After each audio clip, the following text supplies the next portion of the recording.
la gente de inmediato podría constatar que el poder que él tenía era sobrenatural. No era una persona común.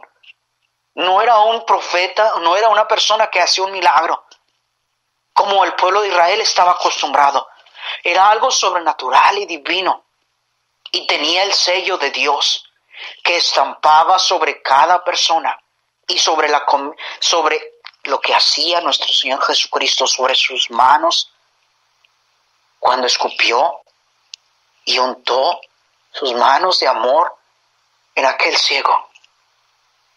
Aun cuando aquella mujer tocó solamente su manto y fue sanada, llevaba un sello sobrenatural que decía a cada persona que no era él alguien natural ni de esta tierra. La naturaleza no puede producir tales efectos. Los médicos, con toda su ciencia, no pueden sanar. Ni la ciencia más avanzada. El hombre ha presumido de ir a la luna, mandar satélites que rodeen la Tierra y mandar sondas a estudiar aún Marte, pero ni aún así han encontrado las curas para las enfermedades más graves que el hombre tiene hoy en día. Porque cuando los médicos en el quirófano saben que sucede un milagro, entienden y corresponden y entienden que solamente es Dios que hace las cosas, que el hombre tiene límites, pero Dios es todopoderoso. Por eso las muchedumbres iban a Él, buscando ser sanados, buscando ese milagro, porque entienden que la naturaleza es limitada del hombre. Aquella mujer que iba y le buscaba porque había gastado un dinero en aquella enfermedad de flujo de sangre. Todo su dinero había gastado. Posiblemente estaba con ropa muy gastada, muy vieja y sin lugar donde vivir. Pero solamente cuando tocó el manto del Señor Jesucristo fue sanada. Ese era el sello de nuestro Señor Jesucristo, de su poder, de su llenura, obrando aquí en la tierra. Eso probaba que era un maestro venido de Dios. De no ser así, nadie habría podido hacer las obras que él hacía. Un judío testificó acerca de eso. Juan 3:2 dice: vino a Jesús Nicodemo, un principal, fariseo, de los del Sanedrín. Vino a Jesús de noche y le dijo: Rabí, sabemos que has venido de Dios como maestro, porque nadie puede hacer estas señales que tú haces si no está Dios con él. Juan 3:2. Nicodemo, un principal, y los del Sanedrín entendían y sabían que nuestro Señor Jesucristo era venido del Padre, porque nadie podía hacer esos milagros que él hacía. Sus curaciones y sus predicaciones iban juntas, amados hermanos. No solamente él predicaba, sino él sanaba al mismo tiempo. Y eso era el poder actuando en este nuevo reino, el reino del Mesías. No era el reino que el pueblo de Israel aguardaba y esperaba. Y eso lo vamos a ver más adelante. Continuamos. Sus predicaciones iban junto con la sanación. ¿Por qué? Porque su predicación iba explicando, pero cuando sanaba iba confirmando su palabra. Servían para confirmar la predicación. Así como dice en Hechos capítulo número 1, versículo 1, Lucas el médico, en el primer tratado, oh Teófilo, hablé acerca de todas las cosas que Jesús comenzó a hacer y a enseñar. Ese era el poder de nuestro amado Salvador, el poder del Rey obrando en este mundo, porque no solamente vivía lo que predicaba, sino lo hacía. Oh, mis amados hermanos, Cristo lo que predicaba, lo hacía.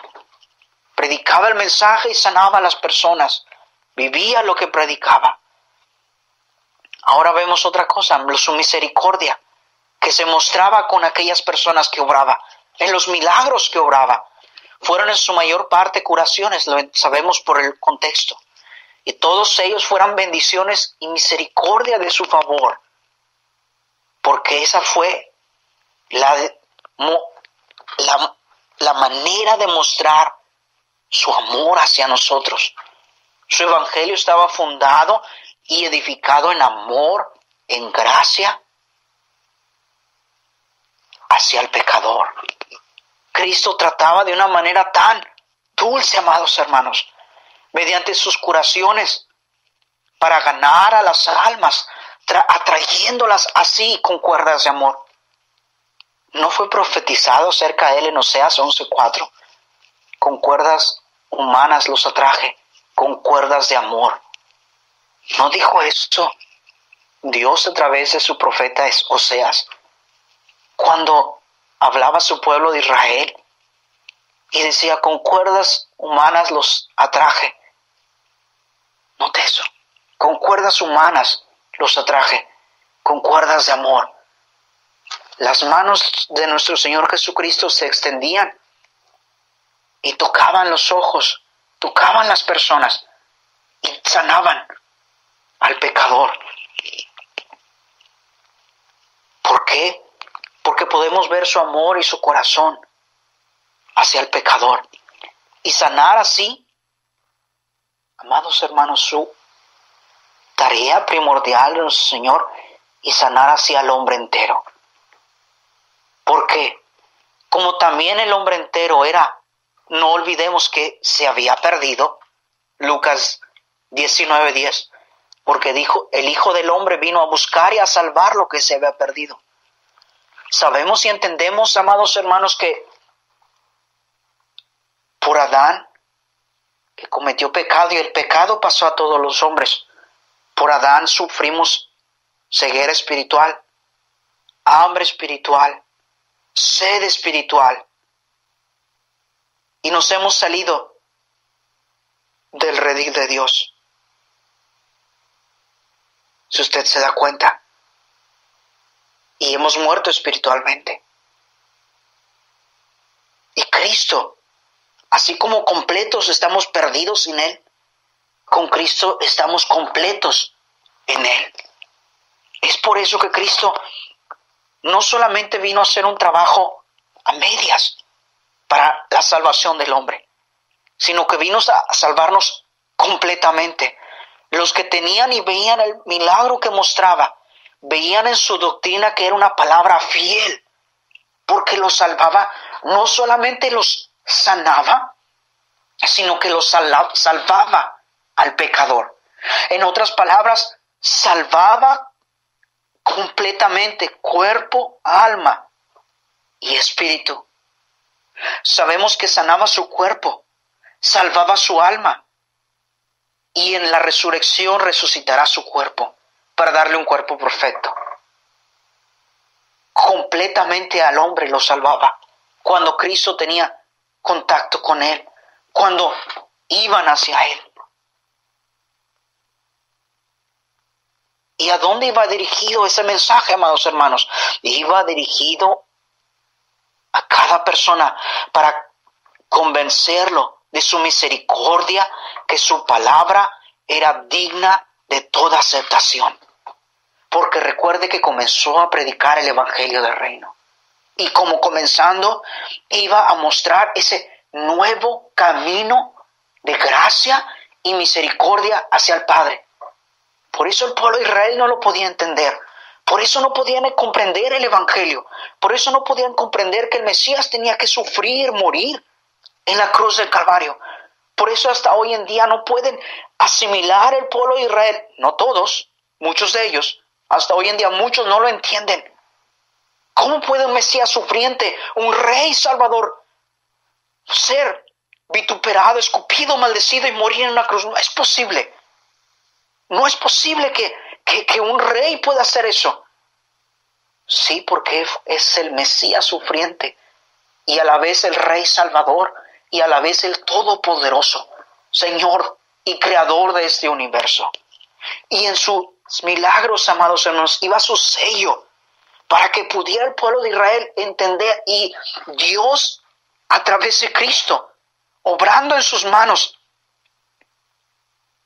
terrenales, atrayendo a su pueblo con cuerdas de amor y mostrándole que aún en las enfermedades no se había olvidado de él y venía a traerlo hacia él con cuerdas de amor. No solo eran grandes obras, amados hermanos, sino eran buenas obras hacia su pueblo que les mostraba de parte de su Padre. Juan 10:32 nos dice la palabra de Dios. Jesús le respondió: muchas buenas obras he mostrado de mi Padre. ¿Por cuál de ellas me apedráis? Cristo les recalcaba: les he mostrado muchas obras de mi Padre. ¿Por cuál de ellas me juzgan? Cada vez, cada día, nuestro Señor Jesucristo mostró el amor del Padre a través de él, al sanar a cada persona y salvar. El ministerio, amados hermanos, que vemos que Cristo hacía, estaba envuelto de ayudar, sanar, confortar y sanar las enfermedades corporales, porque Cristo quería mostrar a la gente, llamar su atención. Al venir a este mundo no solamente era sanar las enfermedades mortales, sino las enfermedades espirituales. El pecado es el mayor mal que tenemos nosotros en la humanidad. El pecado es el mal de males.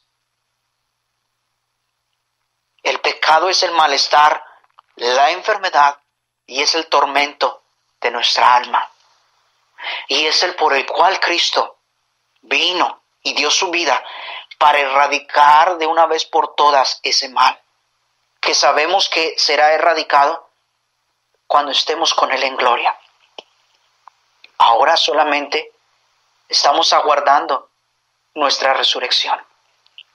Ese fue el grande mensaje de nuestro Señor, hablando a través de su evangelio. El mensaje principal era erradicar de raíz todo este mal, el pecado que mora en nosotros. Porque nos dice Juan 1:29, el siguiente día vio Juan a Jesús que venía a él y dijo: he aquí el Cordero de Dios que quita el pecado del mundo. Y fue solo hasta que Cristo vino y se ofreció en la cruz del Calvario y derramó su sangre, y fue hasta entonces que Él dijo: consumado es. Que una vez solamente y para siempre se ofreció ese sacrificio perfecto para la redención del hombre. Tu redención, mi redención, el sacrificio que no entró en este templo hecho de manos, en el terrenal, no, sino el celestial mismo. Frente al Padre fue expuesta a Cristo su propia sangre y le dijo: Padre, esta es mi sangre que he derramado por la humanidad, por cada persona, por el pueblo de Israel. Acéptalo. Y Dios lo aceptó. Dios lo aceptó. Ese fue el mensaje de nuestro Señor Jesucristo. Su proclamación del Evangelio, su carta. Y cuando iba proclamando, iba sanando. Porque iba mostrando, amados hermanos, que Él, atrayendo a su pueblo, sanando no solamente su cuerpo de cada persona, sino salvándole de la condenación. Por eso le decía: tu fe te ha salvado. Tu fe te ha salvado. Y traer así, amados hermanos, la curación completa de nuestro pecado. En todas las narraciones que vemos de los milagros de nuestro Señor Jesucristo que llevó a cabo, es preciso ver y notar, amados hermanos, y debemos de no olvidar y de exponer este punto que vemos porque es el honor que nuestro Señor Jesucristo debemos